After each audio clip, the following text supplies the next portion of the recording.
আলোর দিশায় সবাইকে স্বাগত জানাই। মার নয়নের মণি আর বাবার আদরের রাজকুমারীকে ছোট থেকে কত আদর যত্নে বাবা মা বড় করে। বড় হবার পর যখন তার বিয়ে হয়, চেনা পরিবেশ, সব আপনজনদের ছেড়ে দু চোখে অনেক স্বপ্ন নিয়ে শ্বশুর বাড়ি যায়। সে নিজে সুখী হবে আর সবাইকে ভালো রাখবে। সবাইকে ভালো রাখতে গিয়ে নিজের সুখটা কোথায় যেন হারিয়ে যায়।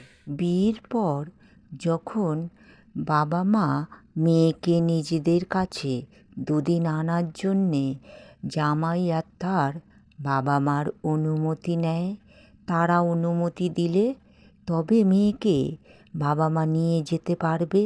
যখন অনুমতির অপেক্ষায় বাবা মা থাকে তখন নিজেদের খুব অসহায় বলে মনে করে।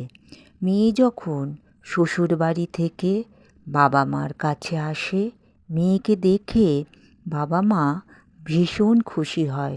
মা মেয়ের পছন্দের খাবার রান্না করে মেয়েকে খাওয়ায়।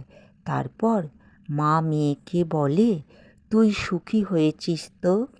তোর খেয়াল সবাই রাখে তো? মার কথা আর তোর মনে পড়ে না? মেয়ে কিছুক্ষণ চুপ থেকে বলে, তোমার মনে আছে মা, তোমার ছোটবেলায় শাড়ি পরে বউ সাজতাম। বড় হবার পর যখন সত্যি বউ হলাম, তখন দায়িত্ব আর কর্তব্য পালন করতে করতে সবাইকে ভালো রাখতে গিয়ে নিজের সুখে থাকাটা কোথায় যেন হারিয়ে গেল। জানো মা, আমি যখন সংসারের সব কাজ একা করি, আমাকে কেউ সাহায্য করে না, তখন একা কাজ করতে করতে খুব কষ্ট হয়, ক্লান্ত লাগে। তখন তোমার কথা খুব মনে পড়ে মা।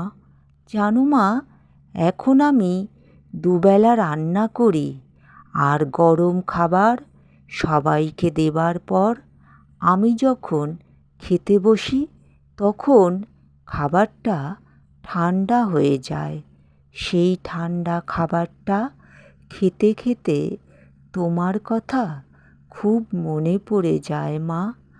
আগে আমার শরীর খারাপ হলে তুমি সারা রাত জেগে আমার মাথায় হাত বুলিয়ে দিতে, আর এখন সবাই ব্যস্ত। আমার গায়ে জ্বর কতটা আছে সেটা দেখার সময় কারোর নেই। তখন তোমার কথা খুব মনে পড়ে মা গো, তখন তোমার কথা খুব মনে পড়ে।